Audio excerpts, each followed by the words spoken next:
आज हम लोग भगवान श्री रामचंद्र के चरित्र का चर्चा करेंगे, है ना। इससे कुछ सीखना चाहिए। मनुष्य का विकास होता है जब वो सीखने का भाव रखता है। जिस दिन मनुष्य सीखना बंद कर दे उसका विकास भी बंद हो जाए।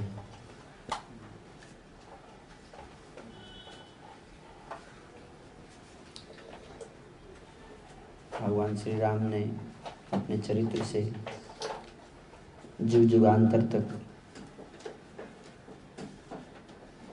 आने वाले लोगों को के जीवन को परिवर्तित किया है।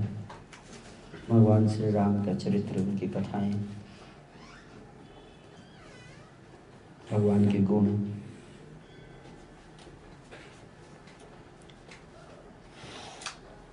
उनसे शिक्षा प्राप्त करनी चाहिए हम सबको।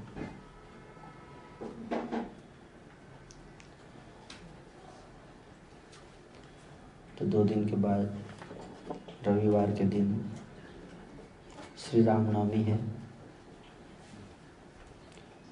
जिस दिन भगवान श्री राम जन्म लिए इस संसार में। भगवान क्यों आए इस संसार में, इसका वर्णन है कि धर्म के सिद्धांतों की स्थापना के लिए। जब लोग धर्म के सिद्धांतों को भूल जाते हैं और मनमाने तरीके से कार्य करना शुरू कर देते हैं, और जब उसके कारण समाज में अव्यवस्था फैलती है, और जब लगता है कि और कोई इसको ठीक नहीं कर पाएगा, तब भगवान स्वयं इसकी जिम्मेदारी लेते हैं।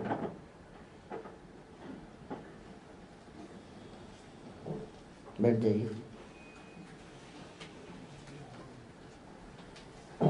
आगे जगह है, काफ़ी जगह है। ये हारमोनियम हटा दीजिए, हारमोनियम का जगह।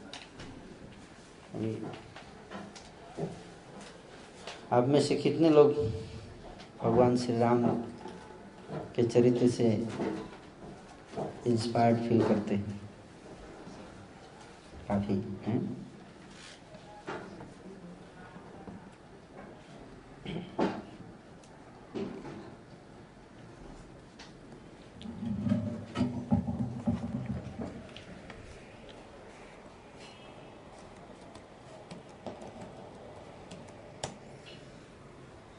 तो मैं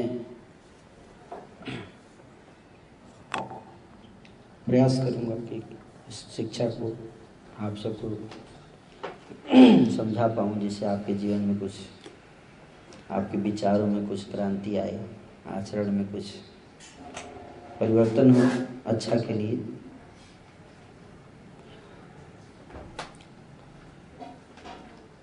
ओके। अज्ञानतिमिरान्धस्य ज्ञानाञ्जनशलाकया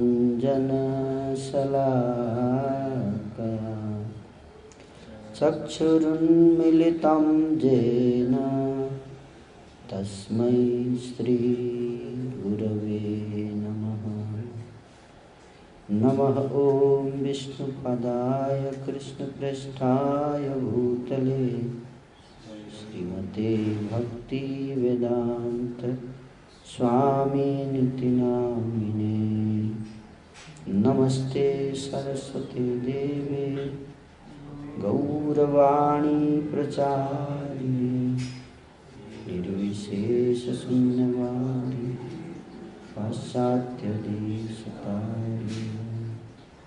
जय श्री कृष्ण चैतन्य प्रभु नित्यानंद श्री अद्वैत गदाधर श्रीवासादि गौर भक्तवृंद। हरे कृष्णा कृष्ण कृष्ण हरे हरे, हरे राम राम राम हरे हरे। नीलाम्बुज श्यामल कोमलांगं सीता समारोहितवामभागं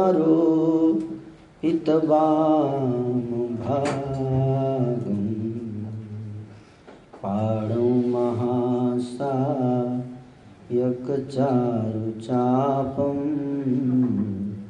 नमामि रामं रघुवंशनाथं।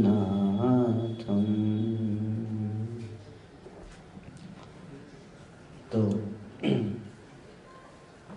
भगवान राम की लीलाओं का वर्णन वैदिक साहित्य में बड़े ही विस्तार से हुआ है। उनका चरित्र, उनका लीला, उनके गुण,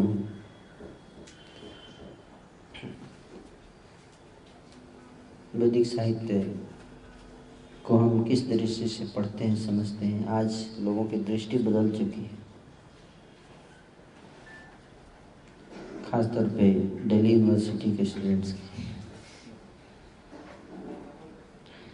क्योंकि दिल्ली यूनिवर्सिटी या JNU, यहाँ के स्टूडेंट्स जो हैं वो वैदिक शास्त्रों को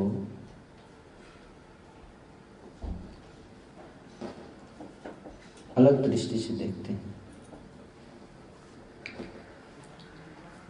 इसलिए वो उनको नहीं समझ पाते, नहीं समझ सकते। क्रिटिकल एंगल से देखते हैं, है ना। वैदिक शास्त्र जो है वो उनके लिखने का भाव अलग है, उद्देश्य अलग है, पर्पस अलग है। कि पढ़ने वाले व्यक्ति को उस उद्देश्य को जाने बिना अगर पढ़ेगा तो वो उसको नहीं समझ पाएगा, है ना। जैसे मोबाइल है, आपको मोबाइल सबके पास होगा, है कि नहीं, स्मार्टफोन। तो स्मार्टफोन आप किसी व्यक्ति को दे दीजिए जिसको पता नहीं है कि स्मार्टफोन का उद्देश्य क्या है, उसको पता नहीं, कुछ नहीं पता है, कुछ बताइए मत, तो क्या करेगा, उसको कैसे इस्तेमाल करेगा। मतलब लड़ाई होगा तो उसी से पीटेगा, किसी से पत्थर के रूप में, भारी चीज़ है उसी से मारेगा, ठीक है। या पेपर वेट के रूप में इस्तेमाल करेगा। हाँ, पंखा चल रहा है, कुछ उड़ रहा है तो इसको रख दो ताकि उड़े ना। आप समझ रहे, जब किसी भी वस्तु का, कोई भी वस्तु जब बनती है उसके एक उद्देश्य के लिए उसका निर्माण होता है ना। हालांकि उसका और भी यूटिलाइजेशन हो सकता है, किया जा सकता है, लेकिन जिस उद्देश्य के लिए बनाया है वो उसका मेन उद्देश्य होता है कि नहीं। समझ रहे बात। तो उस उद्देश्य को अगर कोई नहीं जानेगा तो उसका, उस वस्तु का पूरा लाभ नहीं उठा पाएगा।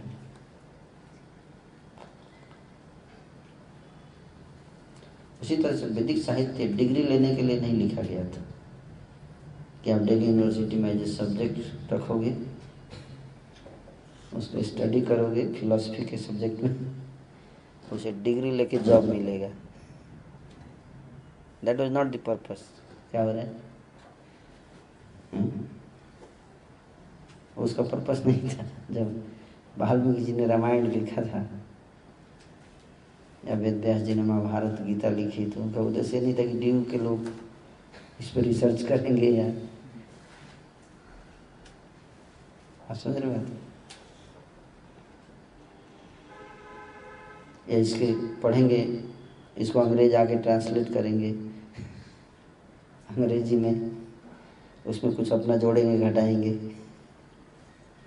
और फिर उसको कोर्स में डाला जाएगा DU में, दर्शन फिलॉसफी का सब्जेक्ट, और उस पर डिग्री मिलेगी, जॉब मिलेगा। ये पर्पस था नहीं। वाल्मीकि ने लिखा उस समय ये पर्पस नहीं था, बाद में ये सब बना। क्या पर्पस था? पर्पस एक ही था, लोगों की चेतना को परिवर्तित करना है।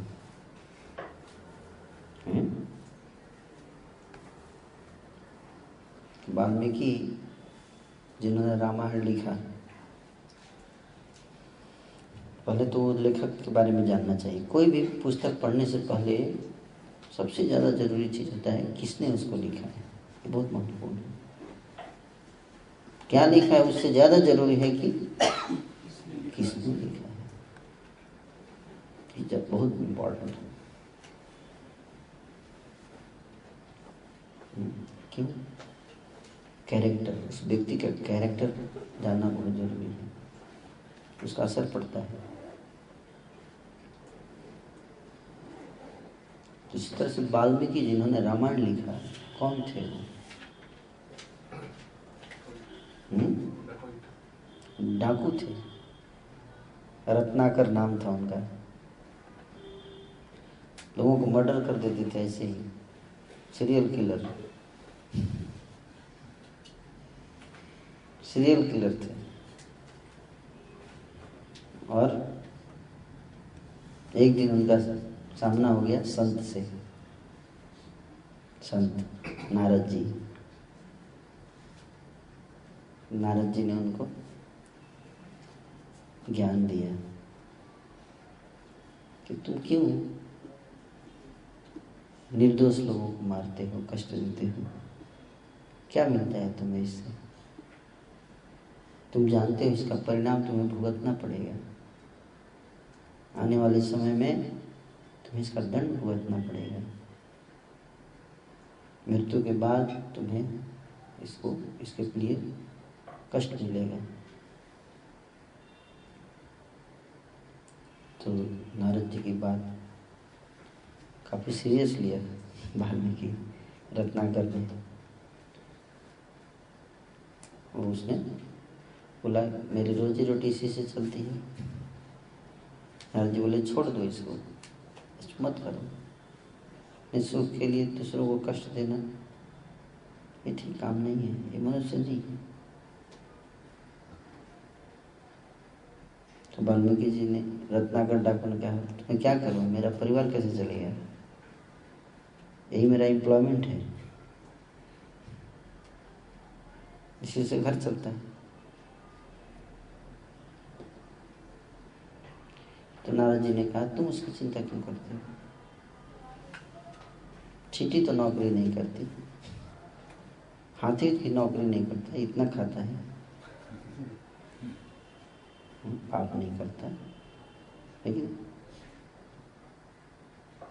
हाथी को इतना खाना है तो लोड भी उसी के अनुसार उठाता है कि नहीं? चींटी शरीर छोटा है तो उसी के अनुसार उसका भोजन भी है छोटा। हर जीव के लिए भगवान व्यवस्था करते हैं। मनुष्य को छोड़ के बाकी कोई नहीं मरता भूखे। इतना क्राइसिस मीटिंग सब मनुष्य प्रजाति में ही होता है। रिजोल्यूशन मीटिंग सब कहाँ होता है? मनुष्य जाति में। सबसे ज़्यादा मर्डर तो मुझे मनुष्य जाति में ही होता है। जानवर भी लड़ते हैं जंगल में, इतना नहीं जितना मनुष्य लड़ते हैं, है कि नहीं? शेर भी खाता है दूसरे जानवर को, लेकिन उसका भी फिक्स है उसका डाइट। एक दिन में एक जानवर को खाएगा, उसके बाद किसी को परेशान नहीं करता, जाके सो जाएगा, आराम करेगा। जानवरों का फिक्स है। हाथी का फिक्स है, घास पत्ते खाएगा कभी भी। यानी कि हाथी सोचा आज मेरा मूड कर रहा है मांस खाने का, लेकिन कभी खाता है हाथी मांस?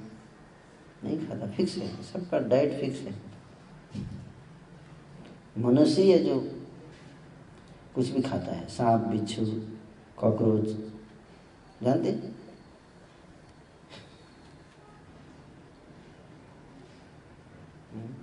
मुझे लगता है कॉकरोच भी कॉकरोच नहीं खाते हैं, मनुष्य खाता है। ऐसा प्रजाति है ये मनुष्य, और फिर भी भूखों मरते हैं, है कि नहीं? सब खा लेते हैं फिर भी मरते हैं भूखों। बड़ी सोचने वाली बात है। खूब पढ़ते हैं फिर भी टेंशन रहता है कि खाने को मिलेगा कि नहीं मिलेगा।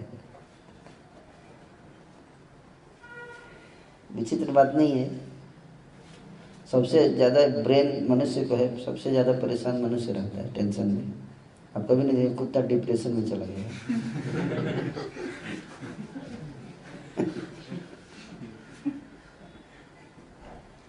कभी देखें कुत्ते आने छोड़ के भाग गए, कुत्ता सुसाइड कर लिया, कुत्ते कुएं में गिर कूद के, सुने? नहीं। सबसे ज़्यादा बुद्धिमान तो मनुष्य को बनाया भगवान ने, लेकिन सबसे ज़्यादा परेशान मनुष्य ही है अगर देखा जाए तो। ऐसा क्यों? तो नारद जी ने बताया उसको, रत्नाकर को, भाई तू क्यों चिंता कर रहा है? सारी सृष्टि में इतने जीव हैं। लोग बोलते हैं पॉपुलेशन बढ़ रहा है, पॉपुलेशन बढ़ रहा है कि नहीं? 7 अरब लोग हैं, कुछ पॉपुलेशन नहीं है। अगर आप ध्यान से देखेंगे तो दिल्ली के किसी भी गटर में चले जाइए, 7 अरब मच्छर मिलेंगे आपको। एक गटर में, नाले में 7 अरब मच्छर मिल जाएंगे। सब खाते हैं, सब जीते हैं कि नहीं? जो उनका डाइट है वो मिलता है। ऐसा नहीं। पृथ्वी पे क्या पॉपुलेशन है? आप समुद्र के अंदर चले जाइए, समुद्र के अंदर जो पॉपुलेशन है वो पृथ्वी पे कुछ नहीं है उसके आगे। पानी के अंदर इतने जीव हैं, इतनी वैरायटी, सबको खाने का जीने का व्यवस्था है ना। ये सब ना हम ही लोग हाय हाय हाय हाय, पॉलिटिक्स, राजनीति, क्या क्या चलता है। क्यों? ज़्यादा दिमाग होगा यही सब होगा। ज़्यादा दिमाग से व्यक्ति चीज़ों को कॉम्प्लिकेट कर देता है। बहुत ज़्यादा कई बार दिमाग हो जाता है तो उससे पॉलिटिक्स शुरू हो जाएगा, है कि नहीं? एक व्यक्ति जिसको ज़्यादा बुद्धि में क्या करेगा? इसको मर्डर करेगा तो क्या करेगा? 1-2 लाठी मारेगा, है कि नहीं? लेकिन दिमाग रहेगा तो बंदूक बनाएगा, एटॉमिक बॉम्ब बनाएगा, और एक ही सेकेंड में पूरी पृथ्वी को नष्ट कर सकता है कि नहीं? दिमाग से है। जिसके पास अनपढ़ है तो क्या करेगा? झगड़ा करेगा तो 1-2 लोगों को पटक देगा, ठीक है नहीं? या सिर हाथ तोड़ देगा, 2-3 लोगों को मारेगा। लेकिन पढ़ा लिखा है, या किसी घर में डाकर डालेगा, गंवार है तो 30-40 हज़ार चुरा लेगा। जितना घर में रहेगा उतने चुराएगा ना। लेकिन पढ़ा लिखा है तब तो उसका बैंक अकाउंट से ही गायब कर देगा, नेट बैंकिंग से हैकिंग कर लेगा अकाउंट, है कि नहीं? दिमाग लगाएगा। पाप पुण्य में तो दिमाग लगेगा नहीं जल्दी। दिमाग हो और लगाना है, कहीं ना कहीं तो लगेगा ना। ये सब ना, तो अगर अच्छे काम में तो बहुत कम ही लोग दिमाग लगाते हैं, यहाँ तक मैंने देखा है। बड़े आश्चर्य की बात है कि हर व्यक्ति चाहता है अच्छा काम करना, लेकिन उसके बाद भी अच्छा काम नहीं हो रहा है पृथ्वी पे। किसी से भी पूछो तो यही बोलता है कि समाज का सुधार होना चाहिए, बहुत गलत हो रहा है संसार में, ऐसा नहीं होना चाहिए, मेरे साथ ही अन्याय हुआ, मेरे साथ ही अन्याय हुआ। सबके पास दिमाग भी है, सब अच्छा करना भी चाहते हैं। इतने लोगों दिमाग होने के बाद, अच्छा करना की भावना होने के बाद भी अच्छा हो नहीं रहा है, अगर आप ध्यान से देखेंगे तो, है कि नहीं? बड़ा सोचने वाली बात है। क्यों? है ना? बहुत गहरी बात है। एनीवे, इसमें हम नहीं जाएंगे, हम रत्नाकर के ऊपर चर्चा कर रहे हैं। रत्नाकर को नारद जी ने बताया कि मनुष्य इतना क्यों चिंता करते हो खाने पीने का? चिंता करो, एक आइडियल ह्यूमन बीइंग का जीवन जियो, मनुष्य का जीवन, भगवान की भक्ति करो, हैं? पाप से बचो। और भगवान सबके लिए व्यवस्था करते हैं, तुम्हारे लिए भी व्यवस्था जरूर होगा कुछ। भगवान ने तेरे को जन्म दिया है, 2 हाथ पैर दिए हैं, 1 आँख दिया है कि नहीं, कान दिया है, बहुत कीमती शरीर दिया है आपको। अगर आप एक कान अगर आपका खराब हो जाए और बदलना है, नया कान लगाना है, कितना पैसा लगेगा जानते हैं? एक कान की कीमत कितनी है मार्केट में जानते हैं? एक कान को रिप्लेस करने के लिए 5 लाख रुपए है। कितना? 5 लाख है। भगवान ने कितने कान दिए हैं? 10 लाख। तो ऐसे ही लोन आ गया आपके ऊपर। बात अलग है कि हम वैल्यू नहीं देते हैं, कान तो ऐसे ही मिल गया फ्री में, है कि नहीं? और आँख का कितना कीमत? 1 आँख को बदलना है, रिप्लेस करना है, कितना लगेगा बताइए? मतलब आँख तो कान से ज़्यादा कीमती होगा, है कि नहीं? 15-20 लाख तो होगा ही। बहुत कॉम्प्लिकेटेड मशीन है आँख, बहुत कॉम्प्लिकेटेड। मैंने नहीं सुना अभी तक किसी का आँख रिप्लेस हुआ है। हो ही नहीं सकता रिप्लेस, इतना कॉम्प्लिकेटेड है। आँख का आप रिप्लेस भी नहीं कर सकते। कान का तो ऑप्शन है, मैंने ढूंढा है। आँख इतनी कॉम्प्लिकेटेड चीज़ है, इतने नर्व्स हैं इसमें। मुझे जहाँ तक अरबों नर्व्स हैं, 1 अरब से ज़्यादा नर्व्स हैं आँख में। इतनी नसें हैं इसमें, छोटी छोटी नर्व्स। ऐसे नहीं देखते ऐसे। उस आँख को यूज करके लोग पोर्नोग्राफी देखते हैं, इतनी कीमती आँख भगवान ने दिया, बड़ा बढ़िया किया, चलो पोर्नोग्राफी देखते हैं, इतनी कीमती आँख लेके। डिबेट भी होता है कि देखना चाहिए कि नहीं देखना चाहिए ड्यू में। अरे पहले तो देख लो कि किससे देखते हो, उस पर भी थोड़ा डिबेट करो। भाई इतना कीमती चीज़ दिया है, उसको कुछ उसी लेवल का काम करने के लिए इस्तेमाल करना चाहिए कि नहीं? ऐसा नहीं। सेक्स करने का देख रहे हो, इतनी कीमती चीज़, सेक्स करना कैसे? अरे वो तो कुत्ता भी करता है।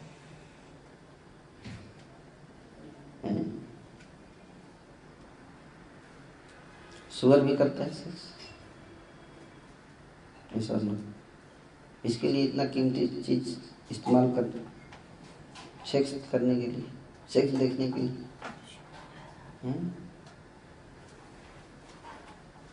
यही कोई ऐसा चीज़ देखने को मिले जो बहुत दुर्लभ है, कभी दिखता नहीं है, बड़ा मुश्किल से देखने को मिलता है, भगवान से भी ज़्यादा। इसलिए सेक्स ही तो एक ऐसा चीज़ है जो हर व्यक्ति देखता है कि नहीं? हर स्त्री के लिए एक पुरुष और हर पुरुष के लिए एक स्त्री का डिजाइन किया है भगवान ने। ऐसा कुछ हो कि किसी कभी मिलेगा नहीं, बड़ा स्कार्सिटी है, डिमांड ज़्यादा है, सप्लाई कम है, तब तो चलो एक्साइटेड रहें भाई सेक्स के लिए, है कि नहीं? लेकिन डिमांड ज़्यादा है, उससे ज़्यादा सप्लाई मुझे लगता है, फिर भी एक्साइटमेंट नहीं जाता है। हर पुरुष का विवाह होना है, हर स्त्री का विवाह होना है कि नहीं? और आराम से सेक्स करने का फैसिलिटी है, फिर भी एक्साइटमेंट है। और उसके लिए क्या करते हैं? इतना कीमती आँख दिया भगवान ने, उस आँख को लेकर बैठ जाते हैं और घंटों घंटों देखते रहते हैं। हम कीमती मनुष्य जीवन जो है ऐसे ही बर्बाद कर देते हैं। क्या देखने के लिए? सेक्स देखने के लिए।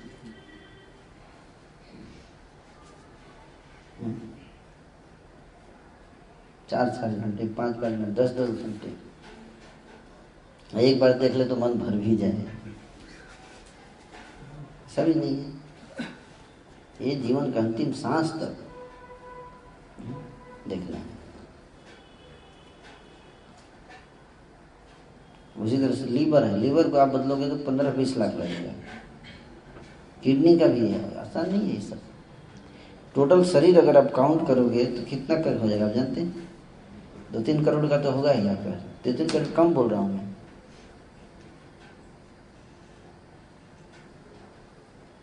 इतना करोड़ों रुपए का प्रॉपर्टी आपको भगवान ने फ्री में दिया, करते क्या है उससे? पोर्नोग्राफी में सेक्स करेंगे, बस यही जीवन का लक्ष्य होगी। तो नारद जी समझा रहे हैं कि तुम क्यों चिंता करते हो इतना? भगवान ने जब इतना कीमती शरीर दे दिया, पापा ने आपको BMW दे दिया, तो पेट्रोल के लिए पैसा नहीं देंगे हैं? डज इट मेक सेंस कि your father buys a Mercedes or BMW and then he doesn't pay you for petrol, और मर्सिडीज खराब होने देंगे? Doesn't make any sense.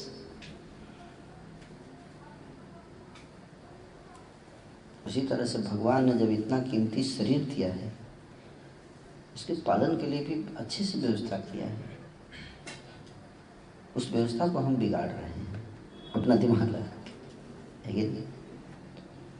शरीर को सांस लेने के लिए हवा चाहिए, है कि नहीं? चाहिए ना? भगवान ने हर जगह हवा सप्लाई की व्यवस्था की, है कि नहीं? पानी तो आपको बोतल में भर के ले जाना पड़ता है कि नहीं? अगर आप पानी भूल गए ले जाना तो 4-5 घंटे काम चल जाएगा, है कि नहीं? खींच सकते हैं। हवा अगर मान लीजिए बोतल में ले जाना पड़ता है, आप भूल गए तो क्या होगा? मर जाएंगे। जब तक हवा भरेंगे पानी बोतल में उतने देर तो मर ही जाएगा व्यक्ति। भगवान इस बात को जानते हैं, इसलिए 24 घंटे सप्लाई है नाक के नीचे, है कि नहीं? वंडरफुल। हम खींचते रहते हैं लेकिन हमें कभी सोचते नहीं है। और हवा जाता है अंदर, कैसे फेफड़े में जाता है, कैसे सारा हर जगह पहुंचता है, कुछ नहीं पता, कुछ नहीं पता। इतना बढ़िया बढ़िया सिस्टम बनाया गया है अंदर शरीर में, है कि नहीं? न्यूरो सिस्टम, डाइजेशन सिस्टम, इतने सारे सिस्टम हैं। सब सिस्टम मतलब हर चीज़ सिस्टमेटिकली हो रहा है ना? जब सिस्टमेटिकली हो रहा है तो सिस्टम अपने आप चलेगा, कोई चलाने वाला है? सिस्टम अपने आप कैसे बन जाएगा और चलने लगेगा? एवरी सिस्टम कोई डिजाइन करता है, सिस्टम कोई बनाता है, कोई है, इसलिए उसको सिस्टम बोलते हैं। सिस्टम का डिफिनेशन आप देखिए जाके डिस्कस। सिस्टम का डिफिनेशन क्या होता है? ये डिजाइन किया जाता है किसी पर्पस के लिए, है कि नहीं? बिना पर्पस के कोई सिस्टम डिजाइन किया जा सकता है? नहीं। उस तरह से हमारा हर सिस्टम का एक पर्पस है शरीर में जो डिजाइन हुआ है, भगवान ने बनाया है। आप सोचोगे डाकू को कैसे बदल दिया, कैसे ऋषि बना दिया नारद जी ने, है कि नहीं? कैसे बना दिया, डाकू को चेंज कर दिया। कमाल के आदमी है कि नहीं? ऐसे ही चेंज किया, समझा के। कैसे चेंज किया? समझा के चेंज किया।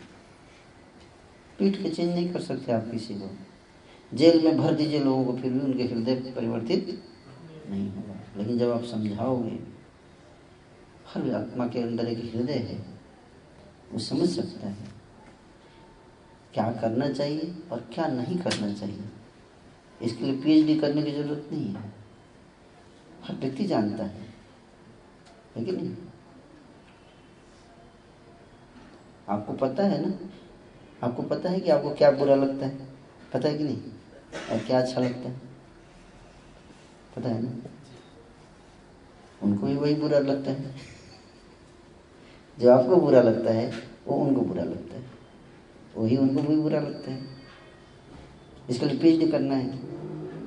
अगर आपको कोई गाली दे तो आपको बुरा लगता है ना? उसी तरह से दूसरों को भी गाली देने से उसको भी बुरा लगेगा। तो अगर व्यक्ति जान जाए कि मेरे को जो बुरा लगता है मैं दूसरे के साथ ऐसा ना करूं,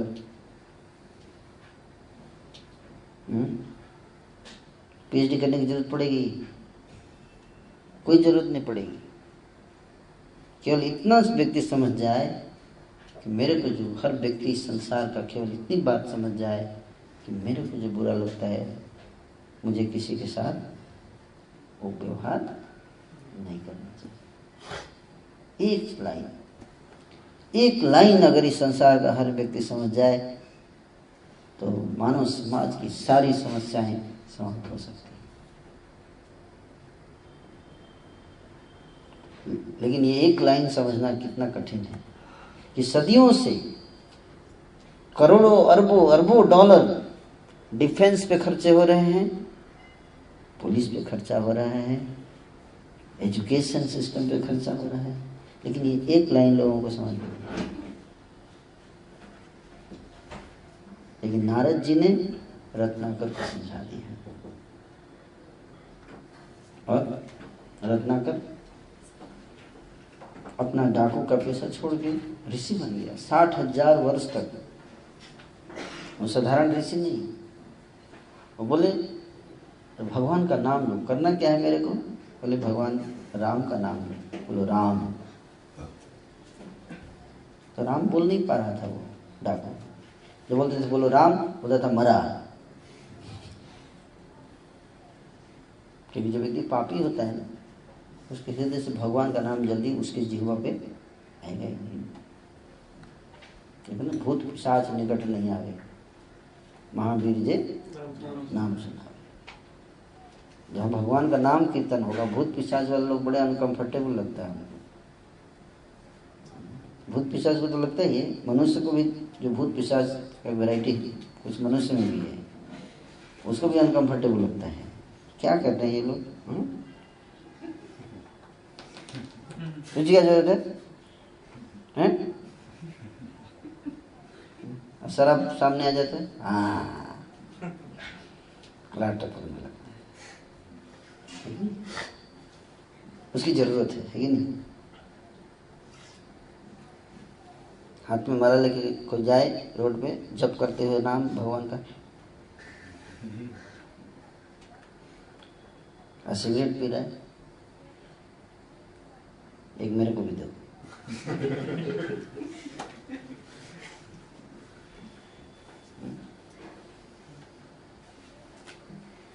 तो व्यक्ति को पता ही नहीं, पापी व्यक्ति, उसको ही सब अच्छा लगेगा, अच्छी चीज अच्छी नहीं लगेगी उसको। रत्नाकर डाकू को बोले बोलो राम, मरा।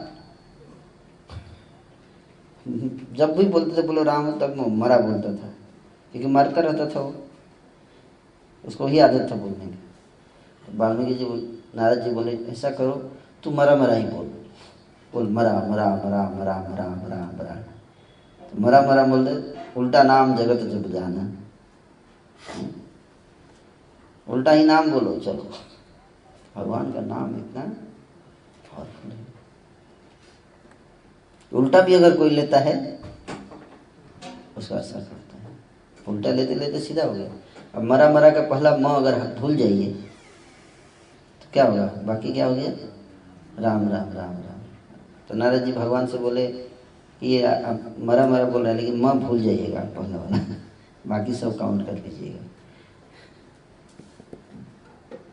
और जब करते करते वाल्मीकि 60,000 वर्ष तक तपस्या किया रत्नाकर डाकू ने। कितना? 60,000। लोग बड़े परेशान हो जाते हैं सब सुन के आंकड़ा। 60,000 कैसे करें? 60,000 तपस्या, 60 साल का जीवन है, 60,000 कैसे कर लेगा थोड़ा सा? तो क्या व्यास जी पागल हैं? लिखेंगे 60,000? इतना तो पागलपन नहीं छाएगा कम से कम व्यक्ति को। 60,000 लिख रहे हैं, कुछ सोच के लिख रहे हैं कि नहीं? इसलिए वैदिक साहित्य बहुत गहरा ज्ञान है। उसमें बताया है 60,000 क्यों लिखते हैं, क्योंकि सतयुग का समय था। कौन सा युग था? सतयुग में लोगों की उम्र 1,00,000 वर्ष हुआ करती थी। त्रेता में 10,000 वर्ष उम्र होती है मनुष्य की, और द्वापर में 1,000 वर्ष, और कलयुग में 100 वर्ष। शास्त्र बताते हैं।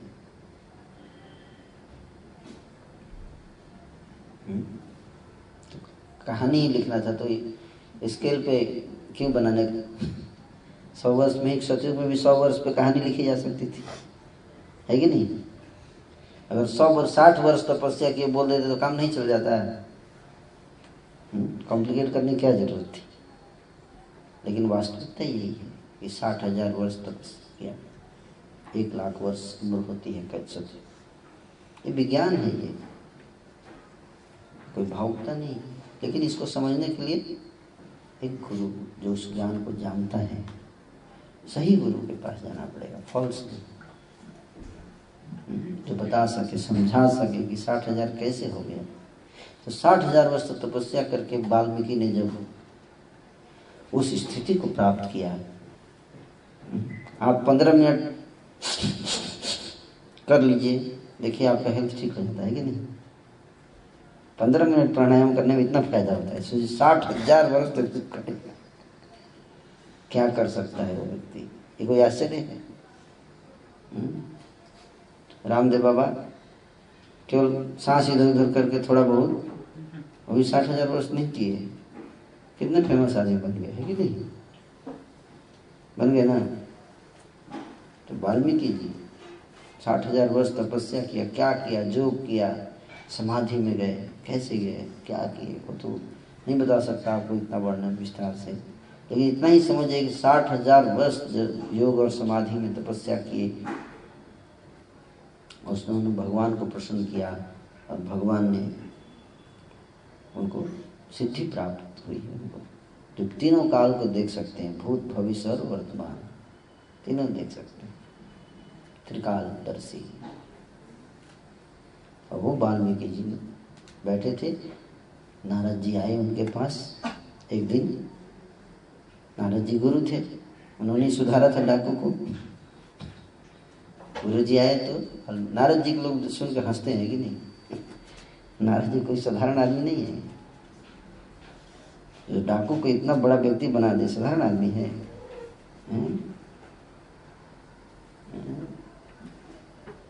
बहुत उच्च कोटि के संत नारद जी आए तो वाल्मीकि ने प्रश्न पूछा उनसे कि क्या इस संसार में कोई ऐसा व्यक्ति है आज के समय में जिसके चरित्र में कोई दोष नहीं है? ये प्रश्न था। ये रामायण का मूल प्रश्न है, जहाँ से रामायण ग्रंथ प्रारंभ होता है। क्या प्रश्न था? कि जिसके चरित्र में कोई दोष नहीं है, क्या कोई व्यक्ति है इस पृथ्वी पे? उसी समय भगवान श्री रामचंद्र का अवतार हुआ था और वो लीला कर रहे थे।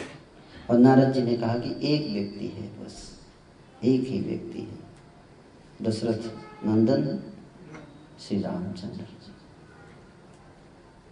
और फिर एक अध्याय में उन्होंने श्री रामचंद्र जी की सारी लीलाओं गुणों का वर्णन किया वाल्मीकि जी को, जो कि पहला चैप्टर है रामायण का, जिसमें नारद जी वाल्मीकि को बताते हैं श्री रामचरित्र, और बताकर चले जाते हैं नारद जी, और बोलते हैं तुम इसको विस्तार से लिखो,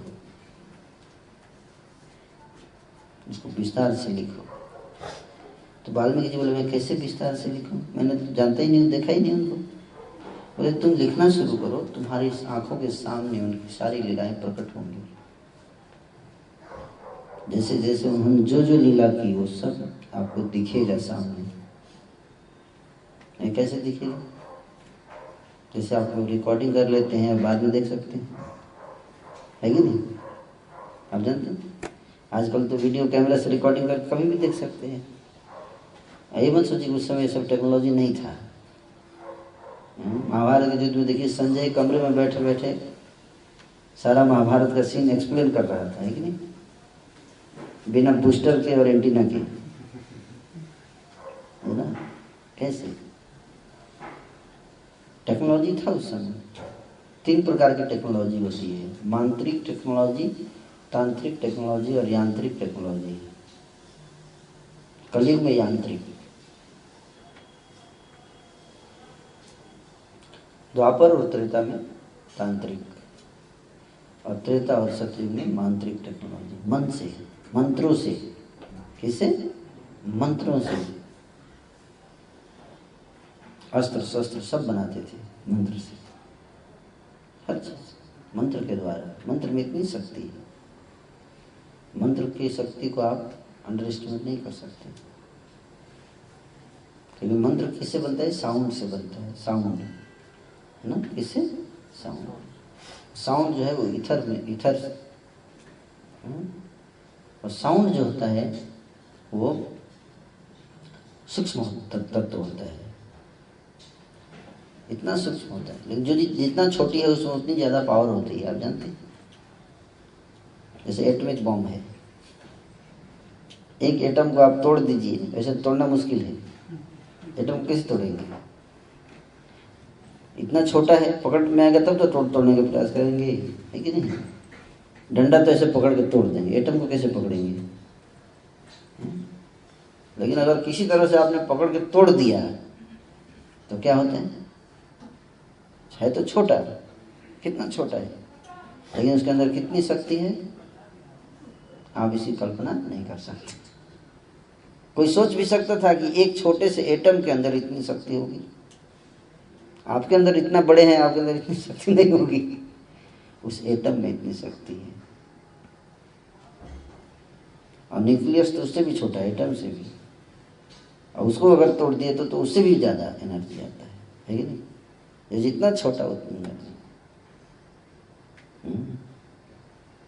और जो साउंड है, साउंड वो उससे भी सूक्ष्म होता है, मंत्र, इसलिए उसमें और भी ज़्यादा एनर्जी होती है। लेकिन उसको मैनिपुलेट करना आना चाहिए। आज के वैज्ञानिक उस लेवल पर भी नहीं पहुँचे हैं, उस लेवल पर नहीं है, वो पहुँच भी नहीं सकते। प्रयास जारी है, कुछ चीज़ों को डेवलप कर पाएंगे आने वाले समय में भी, लेकिन हर चीज़ नहीं कर पाएंगे। ये वैदिक साहित्य गलत नहीं है, एक भी चीज़ गलत नहीं है उसमें। समझाने वाला व्यक्ति नहीं है और समझने वाला व्यक्ति नहीं है, इसलिए वो विज्ञान नष्ट हो गया। तो वाल्मीकि जी ने दर्शन किए भगवान की लीलाओं के, और फिर उन्होंने लिखा रामायण। अपने आश्रम में बैठ कर रामायण लिख रहे थे, और रामलीला उस समय चल रही थी, लेकिन वो बैठे थे आश्रम में, वहाँ से बैठ कर लिख रहे थे। रामचंद्र जी उस समय पृथ्वी पे थे, लीला कर रहे थे। जब लीला लिख रहे थे, अंतिम लीला जो है उसमें लीला उन्हीं के आश्रम पे हुई। अंतिम लीला जो थी राम की, वो कहाँ पे हुई? उनके आश्रम पे हुई, क्योंकि राम जी ने सीता को क्या किया? वन में भेज दिया, धोबी के कहने पर, है ना। धोबी ने आरोप लगाया, लांछन लगाया सीता के ऊपर, उन्होंने वन में भेजा। और वाल्मीकि के आश्रम में सीता पहुँचे। उस समय उनके 2 पुत्र हुए, लव और दोनों पुत्रों को वाल्मीकि जी ने पर्सनली ट्रेन किया, पर्सनली ट्रेन किए, बड़े एक्सपर्ट,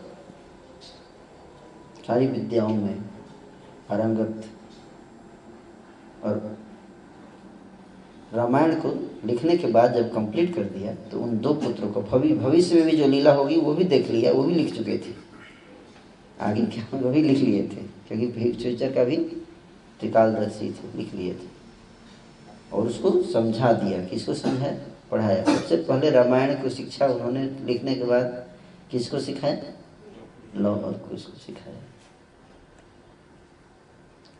आप समझ रहे बात को? क्यों सिखाया लौ कुश को? कौन बताएंगे? लौ कुश को इसलिए सिखाया क्योंकि सीता के ऊपर जो लांछन लगा था उसको ये दोनों बालक ही हटा सकते थे। और ये 2 बालकों ने रामचरित्र को, रामायण को सीखा और उनको भेज दिया, जाओ और अयोध्या की गलियों में जाकर लोगों को रामायण सुनाओ और अयोध्या वासियों को समझाओ कि तुम कितने कृतज्ञ हो तुम लोग, कि जिस श्री राम ने तुम लोगों के सुख के लिए इतना कुछ किया, तुमने उसी श्री राम की पत्नी सीता के ऊपर आरोप लगाया।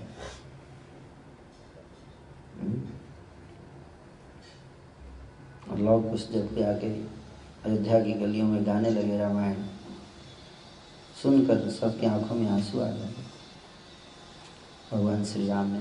और सबसे पहला रामायण जो सुनाया लोग कुछ ने किसको सुनाया? भगवान श्री राम को। उनकी सभा में श्री रामचंद्र जी को पता चला कि दो बालक बड़े अच्छा उनका चरित्र गा रहे हैं। उन्होंने बुलाया, उन दो बालकों को बुलाओ, और राम कथा सुनाया। दो बालकों ने श्री राम को उनकी कथा लीला सुनाई। इस प्रकार से सीता को फिर वापस लेकर आए श्री रामचंद्र जी। अयोध्या वासियों ने सब मिलके बोले नहीं, सीता निर्दोष है, उसको वापस लाना चाहिए। इस तरह से रामायण की रचना हुई। रामायण ग्रंथ का मूल मंत्र ये कि राम के चरित्र में कोई दोष नहीं है।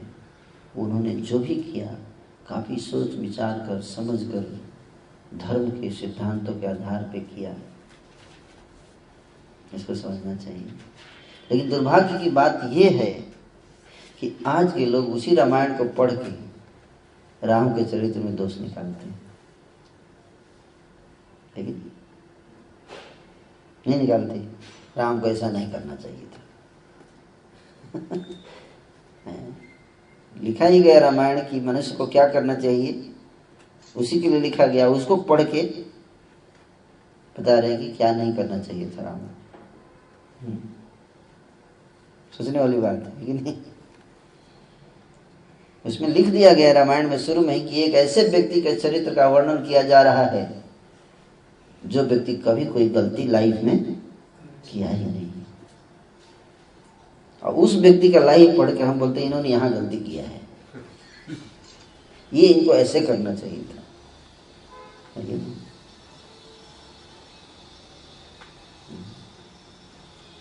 तो अगर आप गलती करेक्ट कर रहे हो तो आपका कुछ लेवल होना चाहिए कि नहीं।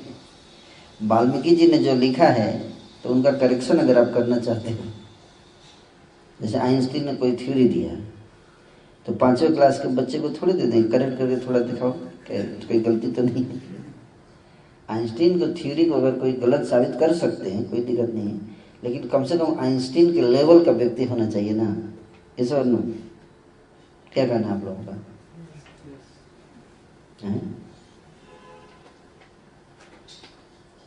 5वीं क्लास का बच्चा आया, बोला ये ना आइंस्टीन का ये थ्योरी ठीक नहीं है, मेरे को ये पसंद नहीं है ये वाला। तो आप क्या कहोगे? कोई सुनेगा उसके बाद उसको कॉलेज से निकाल दिया जाएगा।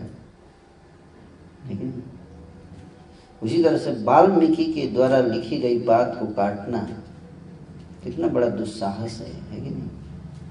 या तो आपको उसके लेवल पे होना पड़ेगा।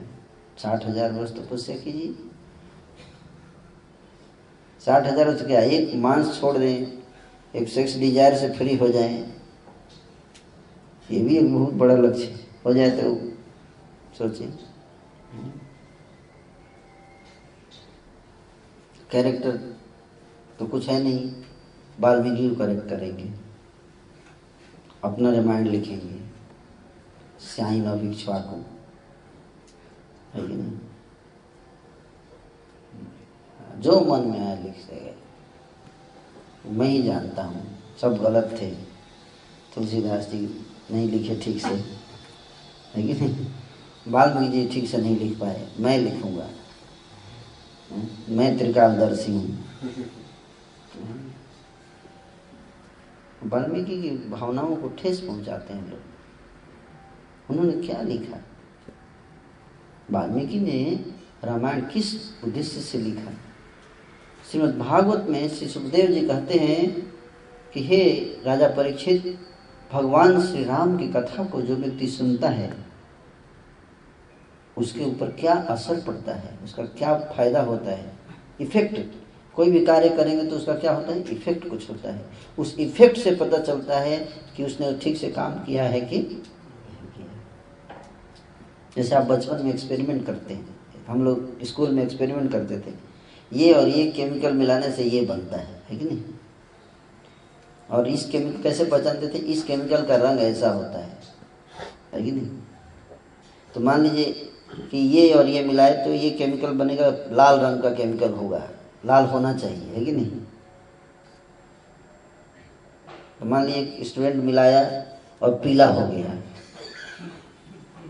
तो क्या करता है टीचर?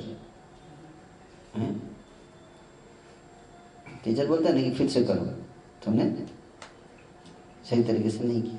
या स्टूडेंट टीचर बोलता है कि लगता है आपने गलत, लाल नहीं होना चाहिए, पीला होना चाहिए, ठीक कर लीजिए इसको, साइंस की किताब में थोड़ा करेक्शन कर दीजिए।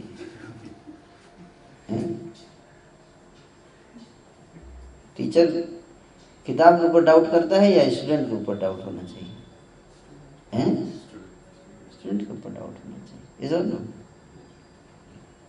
या मान लीजिए कि आप मैथमेटिक्स बना रहे हैं, क्वेश्चन सॉल्व करने के बाद आंसर देखे और आंसर कुछ और था, तो आप क्या बोलते हैं? ये आंसर सर, आंसर थोड़ा करेक्ट करवा दीजिए किताब में,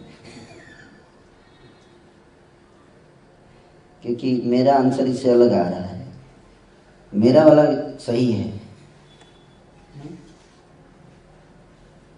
ऐसा होता है? ऐसा होता है? नहीं होता है ऐसा, है ना? उसी तरह अगर आपके सब्जेक्ट में ऐसा नहीं होता तो रामायण के साथ हम ऐसा क्यों करते हैं? जिस व्यक्ति ने इतना बड़ा ग्रंथ लिख दिया, 1,00,000 श्लोक है उसमें, है कि नहीं? महाभारत में 1,00,000 श्लोक है। इतना श्लोक, एक एक शब्द में इतनी गहराई है, ऐसा व्यक्ति कोई साधारण व्यक्ति होगा? नहीं।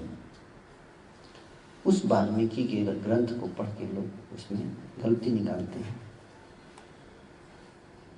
वाल्मीकि ने ग्रंथ लिखा ताकि इसको पढ़कर लोग अपनी चेतना को ऊपर उठाएंगे। वाल्मीकि की चेतना इस लेवल पे है, साधारण मनुष्य की चेतना इस लेवल पे है।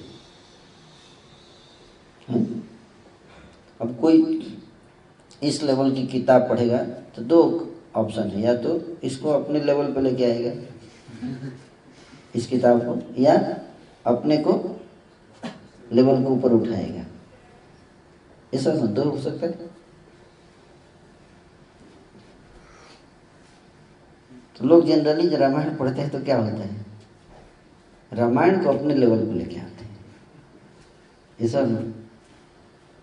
इसलिए रामायण का जो फल है वो प्राप्त नहीं होता पढ़ने का।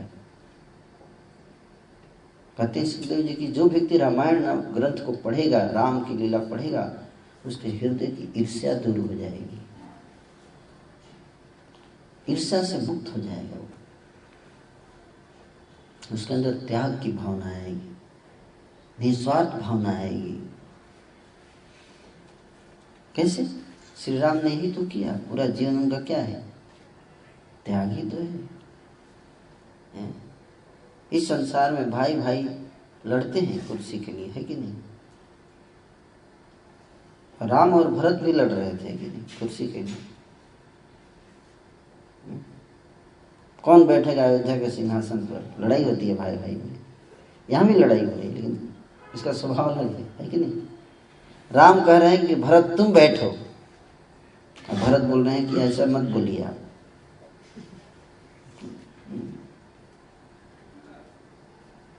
अगर आप मुझे जीवित देखना चाहते हैं तो आप ऐसा मत बोलिए, आप बैठिए। दोनों में लड़ाई हो गई, कौन बैठेगा गद्दी? तुम बैठो। बोले नहीं आप बैठिए। मुझे लगता है दोबारा ऐसी लड़ाई नहीं हुई, एक ही बार हुई थी राम और भरत के बीच में। हालांकि रामायण तो सब पढ़ते हैं, लेकिन ऐसी लड़ाई कोई और कर नहीं पाया उसके बाद, है ना? ये त्याग है, ये ईर्ष्या रहित जीवन है। अब भरत को उनकी माँ ने राज्य छीन कर दे दिया उनको। हमें छीन के हमें प्राइम मिनिस्टर बना दे इंडिया का, तो हम उसको कभी भूलेंगे जीवन में? उसका एहसान है। वैसे तो मुश्किल है, लेकिन मान लीजिए किसी ने बना दिया आपको इंडिया का प्राइम मिनिस्टर, उस एहसान भूलेंगे? कभी नहीं भूलेंगे। लेकिन भरत ने क्या किया? अपनी माता को त्याग दिया, त्याग दिया।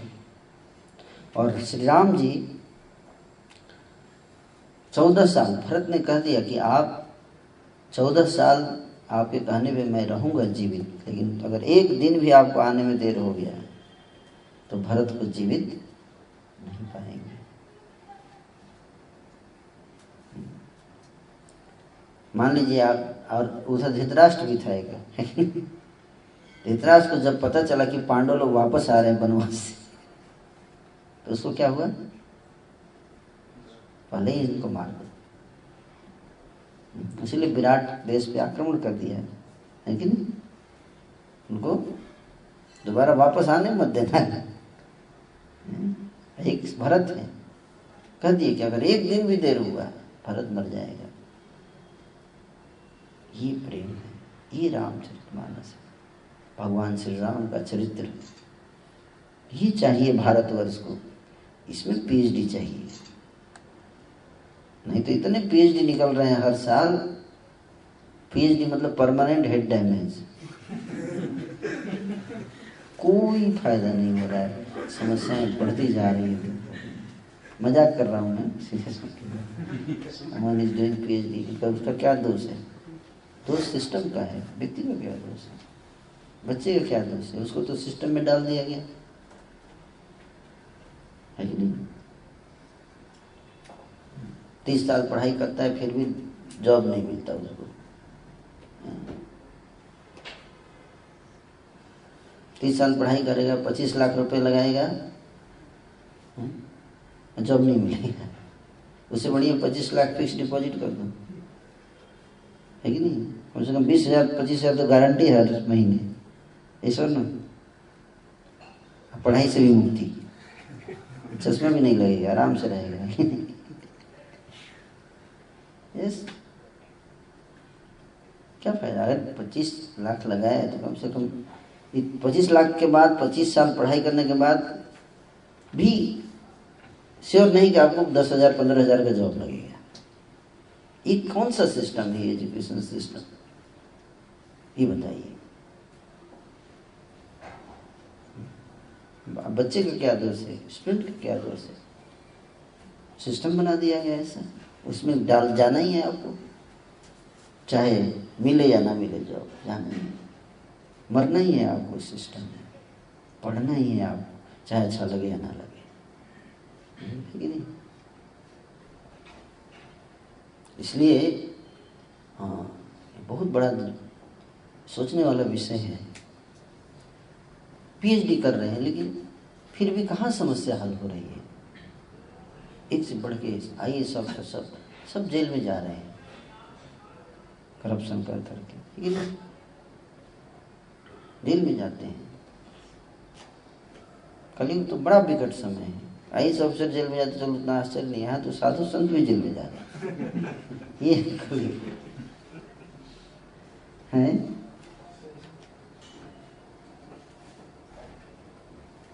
क्या कर सकते हैं, ऐसा विचित्र समय आ चुका है। तो पीएचडी करना है, एक बार राम की कथा कोई पढ़ ले संत तो जेल में जाएगा। ये आचरण समझ ले, कैसे गलती हो सकता है उससे। कहने को तो संत कहता है अपने को। चरित्र देखो राम का, शूर्पणखा आई जंगल में, राम को प्रपोज किया, आई लव यू। हालांकि शूर्पणखा उसका नाम, उसका नख जो था सूप की तरह था। सूप जानते हैं ना गांव में, जिससे हम गेहूं और अनाज फटकते हैं, उससे उतना बड़ा उसका नाखून था। लेकिन राम के पास आई थी तो नाखून उतना बड़ा नहीं था, बहुत सुंदर रूप धारण करके आई थी। वो तो पीटना होता, काटना होता किसी को, तो नाखून ऐसा होता है उसका। लेकिन वो रूप बदल के आई थी, सुंदर स्त्री का रूप बदल के आई थी और प्रपोज कर दिया राम को, आई लव यू। राम ने बोला नहीं नहीं, मेरा विवाह हुआ है। तो सब बोला तो क्या प्रॉब्लम है, कोई दिक्कत नहीं। नहीं नहीं, मैं भारत का हूँ। बोला आजकल सब चलता है इंडिया में, आपको भारत नहीं कहा।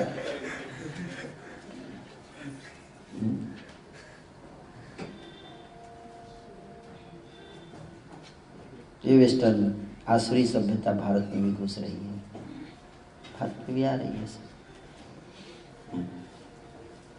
तो सब करप्ट क्यों?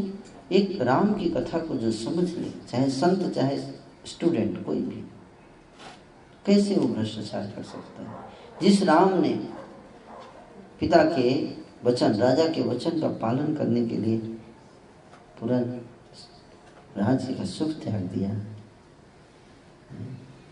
उनकी लीला को, उनकी कथा को कोई सुन के कैसे राज्य का धन चुरा सकता है, कैसे भ्रष्टाचार कर सकता है? संभव नहीं। लेकिन चूंकि लोग इन लीलाओं को सही तरीके से समझते नहीं, सुनते नहीं, इसलिए समाज में इतना, नहीं तो ये दिक्कत नहीं होता।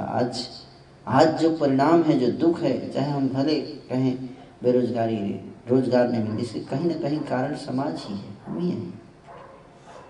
जब देश आजाद हुआ था तो इतना दिक्कत नहीं था जॉब का, है कि नहीं?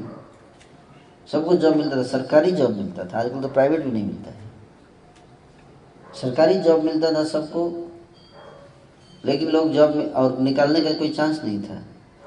सरकारी जॉब से आपको निकाला नहीं जा सकता है कि नहीं? लोग बोले बढ़िया है ये तो, एक बार घुस जाओ फिर काम करो या ना करो।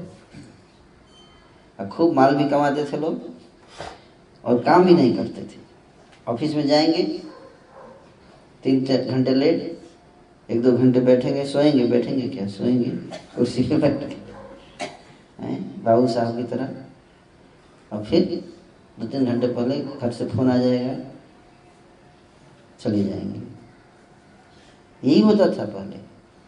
सरकारी नौकरी का मतलब यही होता है। इसलिए क्या हुआ, जितनी सरकारी सेक्टर्स थे, पब्लिक सेक्टर्स, सब क्या हो गए, घाटे में चले गए, बंद हो गए। और सरकार को नुकसान होगा तो क्या करेगी? तो हमने खुद गलत करके अपने ही आने वाली जनरेशन के लिए क्या कर दिया, काम टफ कर दिया ना।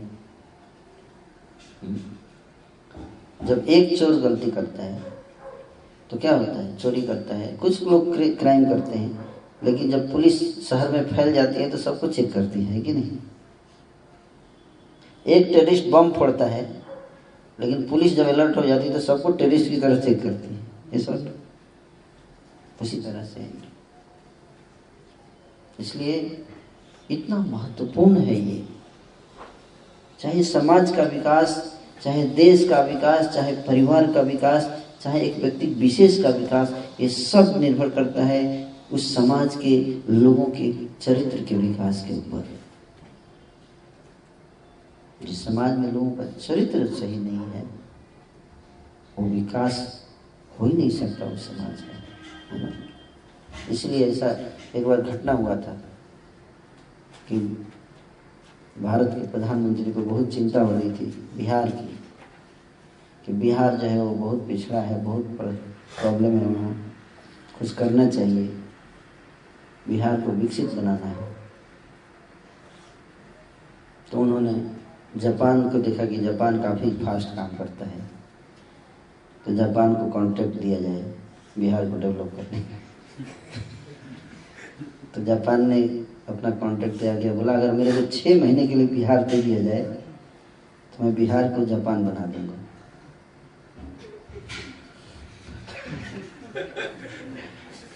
तो उसमें लालू यादव जी वहाँ के चीफ मिनिस्टर थे, तो उनको बोला गया कि देखिए ऐसा प्रपोजल आया है जापान का। जापान, तो लालू जी बोले इतना टाइम क्यों, मेरे को आप 1 सप्ताह के लिए जापान दे दीजिए, मैं उसको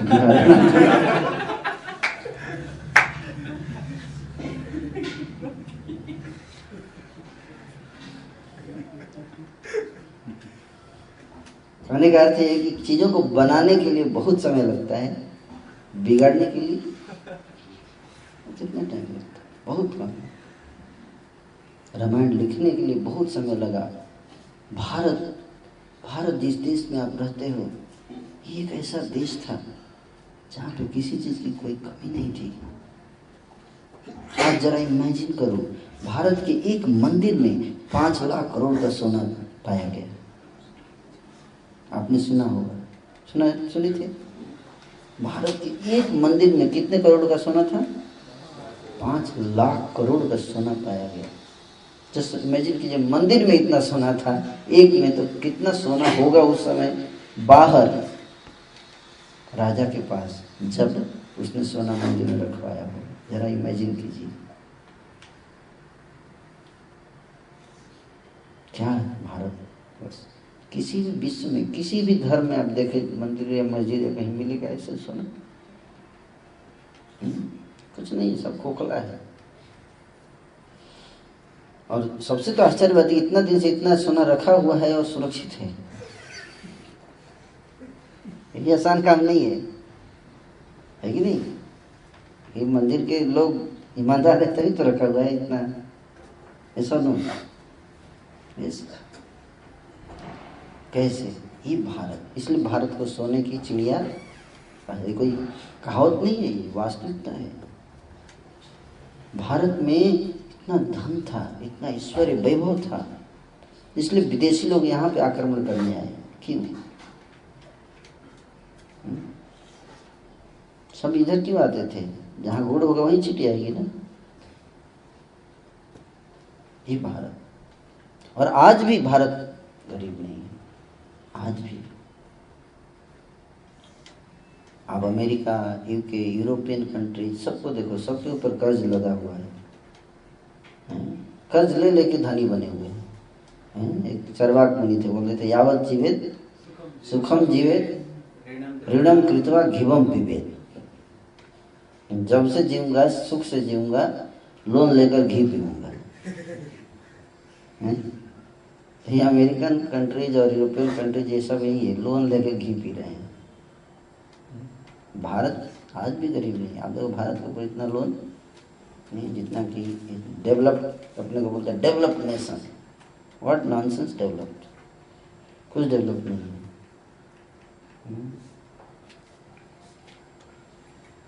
भारत कभी गरीब नहीं रहा, क्योंकि आध्यात्मिकता जहाँ रहेगी वहीं वैभव रहेगा, वहीं ऐश्वर्य रहेगा, सब कुछ रहेगा।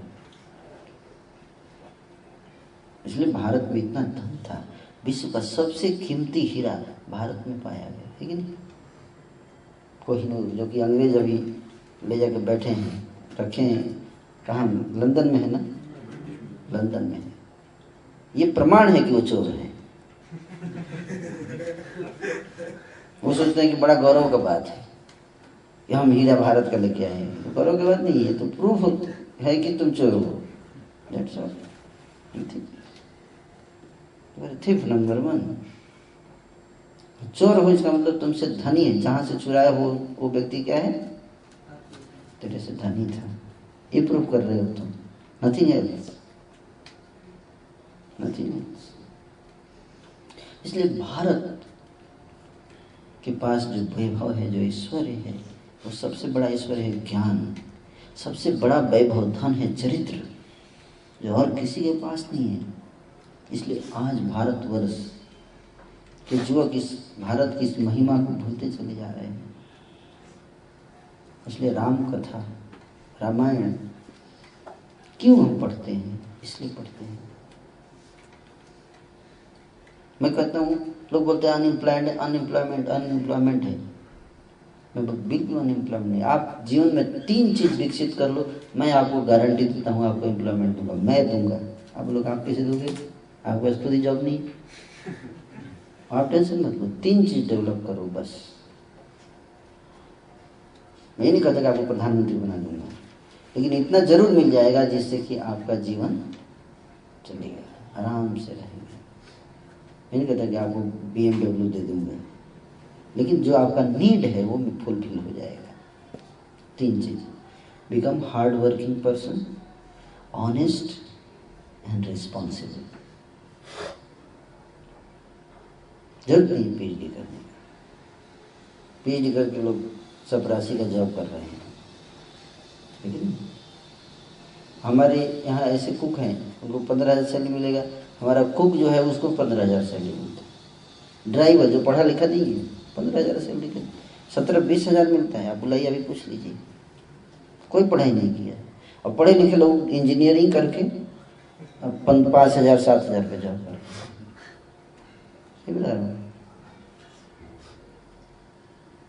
अभी बता रहे थे कि प्यून के लिए एक वैकेंसी निकला था, उसमें काफ़ी पीएचडी के लोग भर्ती होने के लिए डाले थे एप्लीकेशन। क्यों? इन्हीं की जॉब की कमी है, ऐसे लोगों की कमी है जो क्या हार्ड वर्किंग है, ऑनेस्ट है और रिस्पॉन्सिबल है। ऐसे लोग हो जाए।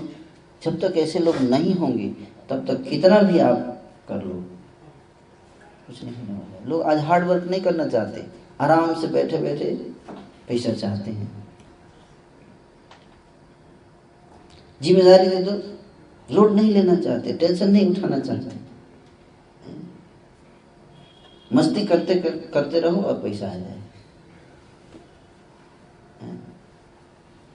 रिस्पॉन्सिबिलिटी नहीं। तो इसके कारण अनएम्प्लॉयमेंट है और कोई कारण नहीं। तो ये गुण, ये चरित्र का विकास जब होगा तो हर आवश्यकता की पूर्ति होगी, हर चीज अपने आप आएगी। इसलिए चरित्र कहते कि if wealth is lost, nothing is lost. If health is lost, something is lost. But if your character is lost, then everything is lost. कुछ नहीं बचेगा। अब बताइए, आपके कॉलेज में आप लोग इतना पढ़ाई करते हो, एक भी सब्जेक्ट है कैरेक्टर के ऊपर? एक भी सब्जेक्ट? 25 साल तक पढ़ाई करते हैं, एक भी सब्जेक्ट दिखाई कैरेक्टर डेवलपमेंट का? एक भी नहीं है। इसलिए अपने मूड में आया तो कोई अच्छा कैरेक्टर का हो जाता है। आज मेरे को मूड है, आज अच्छा काम करूँगा। कोई मूवी देख के आया तो थोड़ा मूड आ गया, लेकिन ऐसे ही चलता है। इतनी देर की अच्छाई है लोगों की आज के समय में। आज मूड खराब है, पीट दूंगा।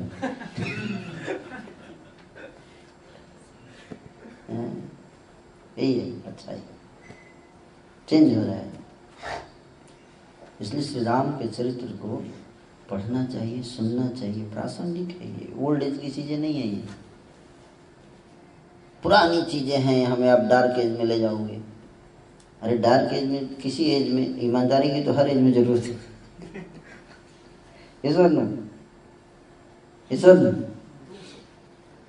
हर एज में निस्वार्थ व्यक्तियों की जरूरत पड़ती है कि नहीं? हार्ड वर्किंग लोगों की हर एज में जरूरत पड़ती है। हार्ड वर्किंग, और हार्ड वर्किंग लोगों को लोग पसंद करते हैं। इसलिए ऐसे लोग चाहिए, ये बहुत जरूरी है। तो ये संदेश मैं देना चाहता था आप सबको कि इन ग्रंथों को आप नेग्लेक्ट मत कीजिए। इसमें बहुत गहरी बातें हैं, पढ़ना चाहिए, है ना? तब जाके हमारा जीवन परिवर्तित होगा। आप लोग पढ़े लिखे लोग हैं, सब बड़े बुद्धिजीवी हैं, बुद्धिजीवी वर्ग यहाँ आता है दिल्ली यूनिवर्सिटी में। कोई कच्चे लोग थोड़े आते हैं इस कॉलेज में। You all are so intelligent, इतनी बुद्धिमान है आप सब। लेकिन इस खतरा भी है, अगर ज़्यादा बुद्धिमान हैं लेकिन कैरेक्टर ठीक नहीं है तो उतना ही खतरनाक है। जो बुद्धिमान नहीं है, खराब कैरेक्टर है, थोड़ा बहुत पिटाई करेगा किसी का। बुद्धिमान व्यक्ति अगर कैरेक्टरलेस हो गया और पढ़ा लिखा व्यक्ति आतंकवादी बन गया तो ज़्यादा नुकसान करता है कि नहीं? अनपढ़ व्यक्ति आतंकवादी बन गया, थोड़ा शराब पिएगा, प्लान नहीं बना पाएगा। उसका प्लान ये है कि एक दो लोग मारो, शराब मिला, सब ठीक है, फ्लैट। पढ़ा लिखा व्यक्ति दिमाग लगाता है, कैसे ज़्यादा लोगों को मारना है कि नहीं? ऐसे।